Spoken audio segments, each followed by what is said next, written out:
Welcome to Apprends le français. Learn French. Bonjour, je m'appelle Amélie. Je suis étudiant en français. C'est mon histoire. J'ai envie de vous raconter ma vie à Marseille. Je veux vous parler de mon fantastique professeur. Vous pouvez lire mon histoire. Vous pouvez apprendre le français avec moi.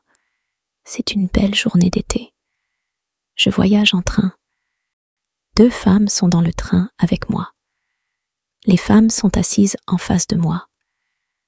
Les femmes parlent français. Je ne comprends pas grand-chose. J'étudie le français, mais je suis débutant.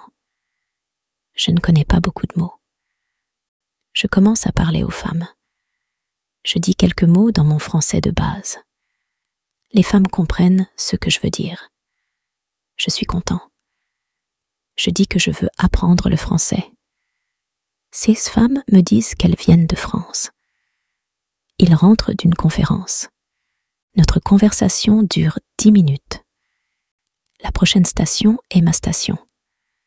Je dis au revoir. Les femmes me donnent leur adresse et leur numéro de téléphone. Ils me disent que je peux leur rendre visite en France.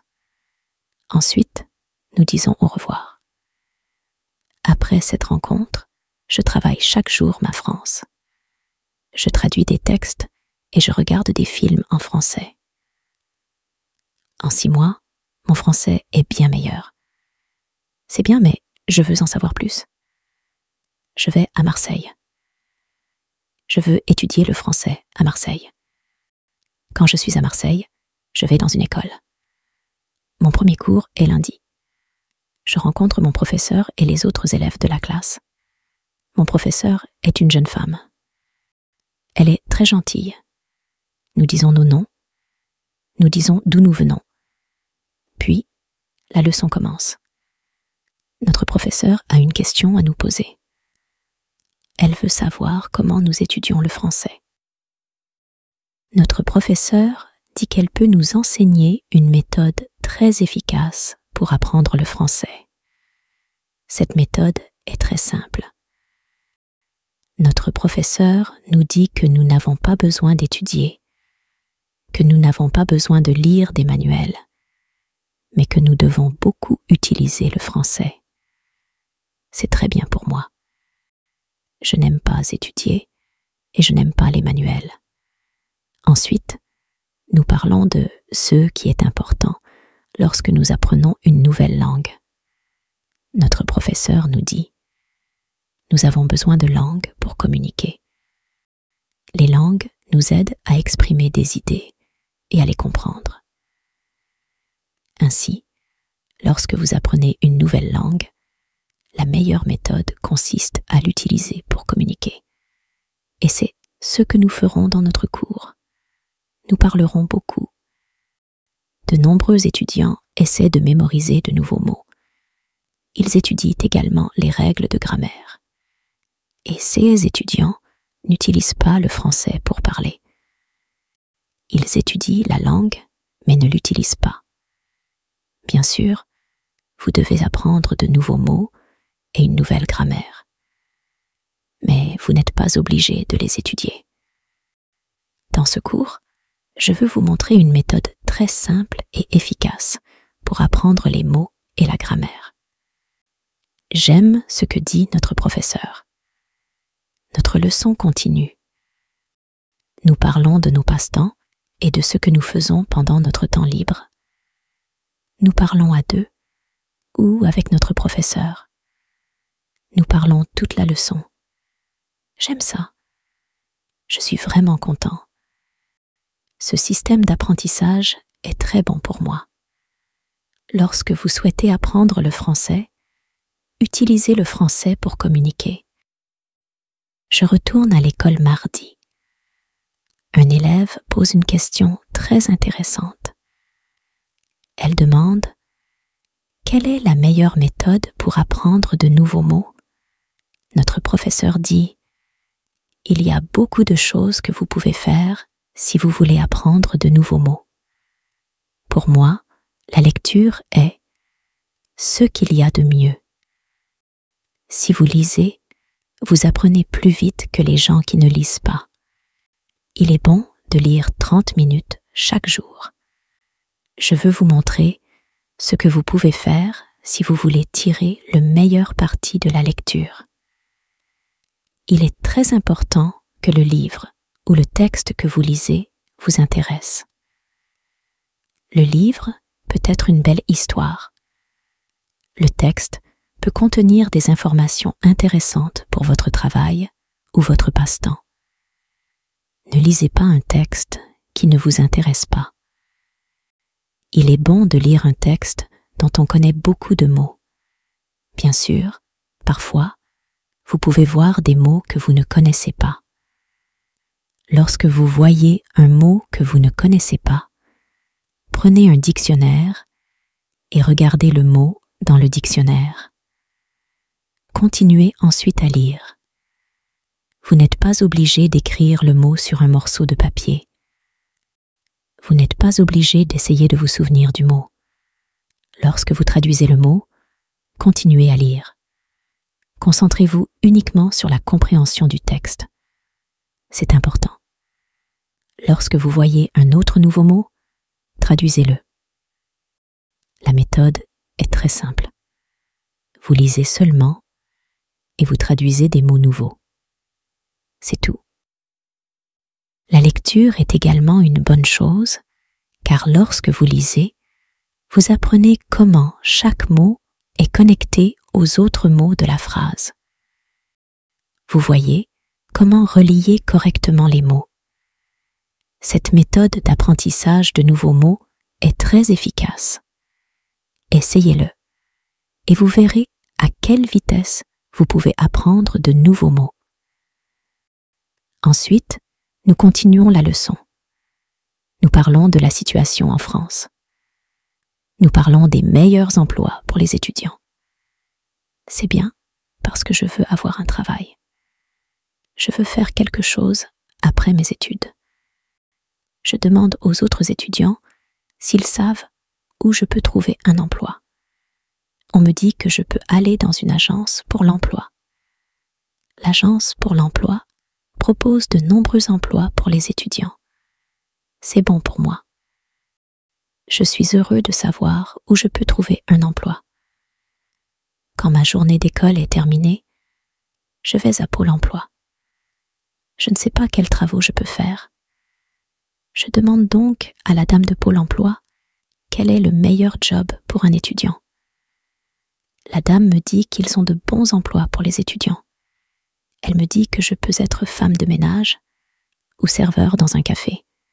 Je dis à la dame que je n'ai aucune expérience avec TS emploi. Elle me dit que mon français est bon pour travailler dans un café.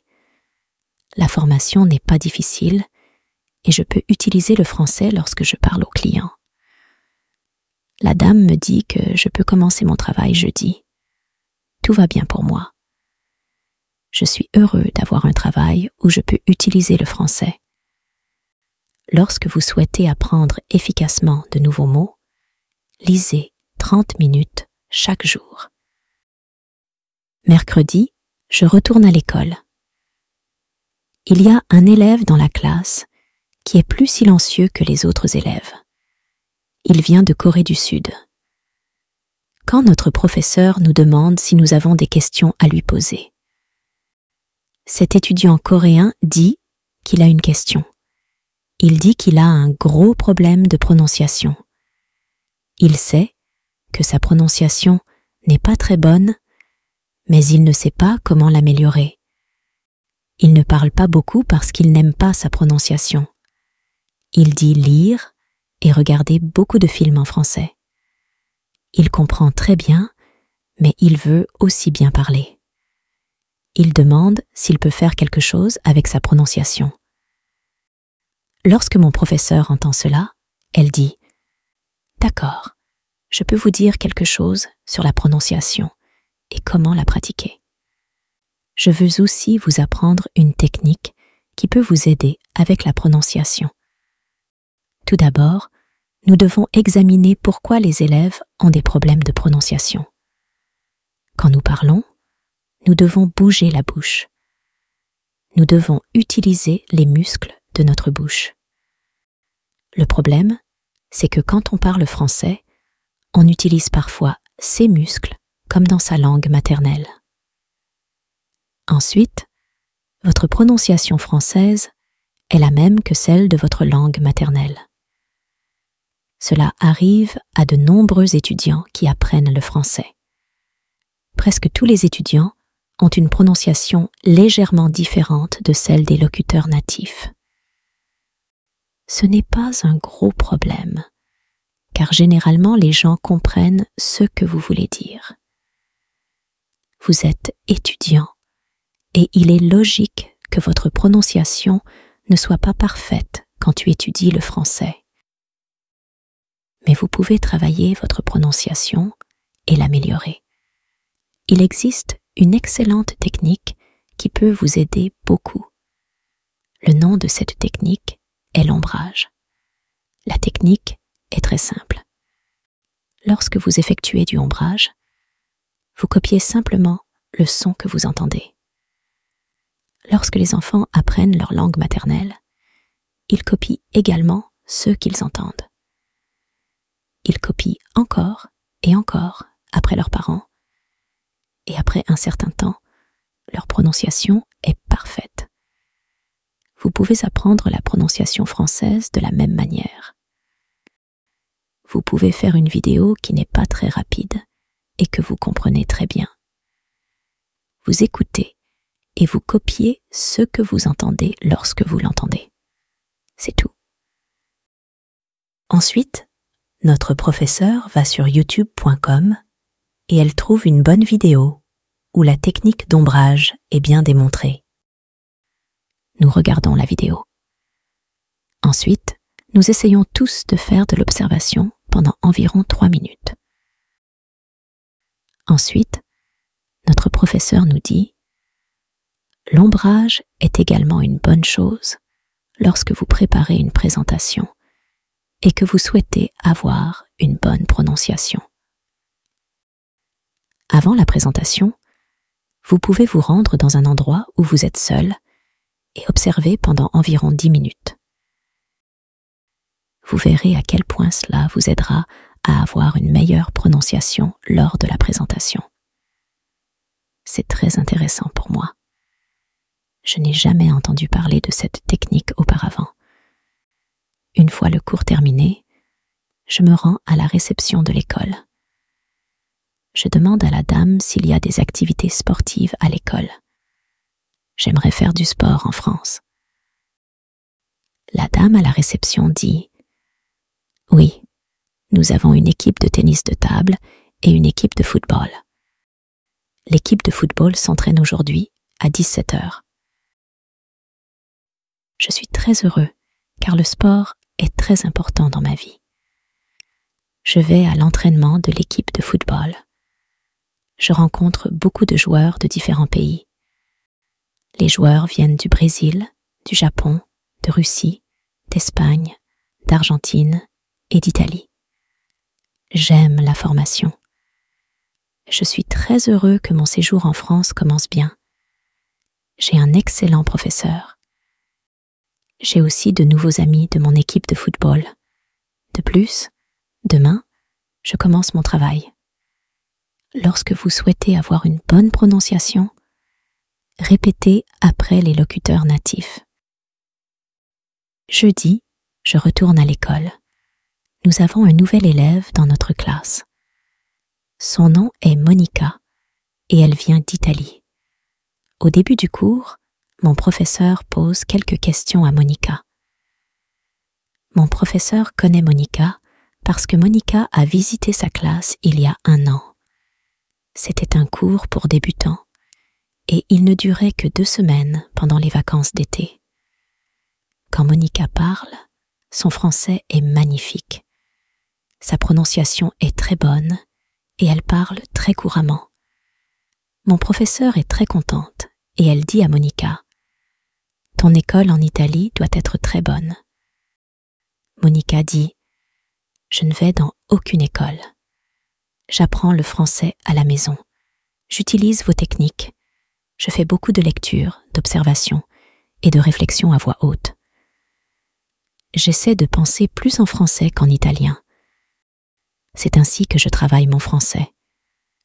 Les 2 semaines que j'ai passées l'été dernier dans votre classe m'ont beaucoup aidé. Tu m'as montré le chemin. Je sais travailler mon français au quotidien. C'est pourquoi j'ai eu envie de retourner dans votre cours, car il y a 1 an, j'étais débutant, et maintenant je peux parler français. Je veux encore apprendre de toi. Mon professeur est très heureux quand elle entend ces mots. Elle remercie Monica pour son travail acharné. Tout cela est très intéressant pour moi. Je connais déjà la lecture. Je connais aussi la technique de l'ombrage. Mais Monica parle aussi de penser à voix haute. Je ne sais pas ce que c'est. Alors, je demande à notre professeur, « Qu'est-ce que penser à voix haute ?» Notre professeur dit, « C'est une technique très efficace. Il faut avoir une forte motivation pour apprendre le français si l'on veut bénéficier de cette technique. Il est également bon de savoir que pour certaines personnes, cette technique est un peu folle. Mais quand vous commencez à réfléchir à voix haute, votre français peut s'améliorer très rapidement. Je dis, j'ai une forte motivation. Je m'en fiche si la technique est folle. Si cela peut aider, je veux l'apprendre. Pouvez-vous nous apprendre cette technique? D'accord, c'est en fait très simple. Vous pensez dans votre langue maternelle toute la journée. C'est normal. Maintenant, vous pouvez commencer à penser en français. Et quand on commence à penser en français, on peut alors penser à voix haute. Vous dites simplement à haute voix ce que vous pensez. C'est tout. Je dis, c'est très simple. Pourquoi est-ce très efficace? Notre professeur dit, vous pourriez peut-être demander à Monica. Elle utilise cette technique. Peut-être qu'elle pourra vous en dire plus sur cette technique. Ensuite, notre professeur demande à Monica si elle peut parler de son expérience de réflexion à voix haute. Ce n'est pas un problème pour Monica. Elle raconte, « Quand j'ai commencé avec cette technique, ce n'était pas facile. J'ai commencé avec des phrases très simples. Par exemple, je peux parler français. C'est bien que je puisse parler français. Je veux être meilleure. J'ai besoin de m'entraîner tous les jours. Je ne connais pas beaucoup de mots. Mais je peux bien utiliser ces mots. Je peux exprimer mes idées avec ces mots. Je peux le faire. C'est bien. » Les phrases étaient vraiment simples. Mais au début, il y avait un problème. Ma réflexion en italien a été longue et compliquée. Je n'étais pas capable de dire en français exactement ce que je disais en italien. J'avais besoin de trouver une forme plus simple pour le français. Penser en français simple était la partie la plus difficile. Mais au bout d'un certain temps, c'était normal pour moi de penser en français. Puis quelque chose d'intéressant s'est produit. J'ai rencontré un homme d'Australie. Il était en vacances en Italie. J'étais encore débutant, mais nous avons commencé à parler français. J'ai pu voir que j'étais capable de lui parler sans gros problème. Mes phrases étaient simples et courtes, mais j'étais capable de parler. Je n'ai pas traduit dans ma tête de l'italien vers le français. Après la rencontre avec l'Australien, j'ai commencé à penser davantage à voix haute. Cette technique m'a beaucoup aidé dans mon expression orale. Je l'utilise encore tous les jours. C'est vraiment une technique très efficace. Notre professeur remercie Monica pour son expérience de la réflexion à voix haute. Je veux utiliser cette technique parce que je veux aussi mieux parler. Lorsque vous souhaitez parler anglais couramment, pensez à voix haute. Après l'école, je vais au café où commence ma formation professionnelle. Je ne sais pas à quoi m'attendre. Je n'ai pas d'expérience. Je ne suis pas sûre de pouvoir faire ce travail. Quand je viens au café, je suis très surpris. C'est un café moderne qui vend du café, du thé, mais aussi des gâteaux au chocolat et des sandwichs. Et mon patron n'a que 25 ans. Elle a commencé à travailler au café il y a plus de 2 ans. Elle a beaucoup d'expérience et elle sait tout parfaitement. Elle me montre comment préparer le café, comment faire la vaisselle et comment traiter avec les clients. C'est tout nouveau pour moi. Je me souviens seulement d'environ 20% de ce qu'elle me dit. Mais ensuite, elle me laisse faire le travail et elle me corrige quand je fais une erreur. Elle est très sympathique et j'apprends vite. Après le premier jour de travail, je suis très fatiguée. Mais je suis heureux d'avoir un travail. Le lendemain, c'est vendredi et je retourne à l'école. Un élève pose une question intéressante. Parfois, quand je parle, je ne suis pas sûre de parler correctement. Je ne suis pas sûre d'utiliser une grammaire correcte. Pouvez-vous m'aider à savoir quoi faire si je veux apprendre la grammaire? Notre professeur dit: Merci pour votre question. Il y a 2 groupes d'étudiants. Certains étudiants étudient le français parce qu'ils veulent pouvoir parler. Certains étudiants étudient le français parce qu'ils veulent réussir un examen. Pour chaque groupe, la situation est différente. Tout d'abord, je parlerai des étudiants qui ont besoin du français pour parler. Si tel est votre CAS, vous n'avez pas besoin d'étudier beaucoup la grammaire. Lorsque vous avez appris votre langue maternelle, vous l'avez également appris sans étudier la grammaire. Vous pouvez apprendre la grammaire française naturellement en utilisant la langue. La meilleure façon d'apprendre la grammaire naturellement est de lire beaucoup. Les livres sont écrits avec une bonne grammaire. Lorsque vous lisez, vous apprendrez la grammaire dans le contexte de la phrase entière. Je recommande également l'observation. Lorsque vous faites de l'observation, vous pratiquez la grammaire correcte. Vous le faites naturellement. Vous n'êtes pas obligé d'essayer de vous souvenir de quoi que ce soit. Vous copiez uniquement des phrases avec une grammaire correcte. Le deuxième groupe d'étudiants est constitué de ceux qui étudient le français pour réussir un examen. Si vous faites partie de ces étudiants, je vous recommande d'étudier spécifiquement pour cet examen. Il peut passer les versions de cet examen des années précédentes, si cela est possible, et s'entraîner avec elles. Bien sûr, votre examen sera un peu différent, mais la structure est généralement la même ou très similaire. De mon point de vue, les versions de l'examen des années passées constituent de bons supports de formation. Ensuite, je recommande de vous présenter à l'examen uniquement lorsque vos résultats dans les supports de formation sont tels que vous pouvez réussir l'examen. Ai-je répondu à votre question? Oui, merci, répond l'étudiant. C'est une bonne nouvelle. Je n'aime pas étudier la grammaire. J'apprends le français parce que je veux pouvoir parler. Je n'ai besoin de passer aucun examen. Je suis heureux de ne pas avoir à beaucoup étudier la grammaire. J'aime lire et je suis heureux de pouvoir apprendre la grammaire en lisant des livres. L'après-midi, je vais à mon travail. C'est mon 2e jour et je peux déjà faire beaucoup de choses par moi-même.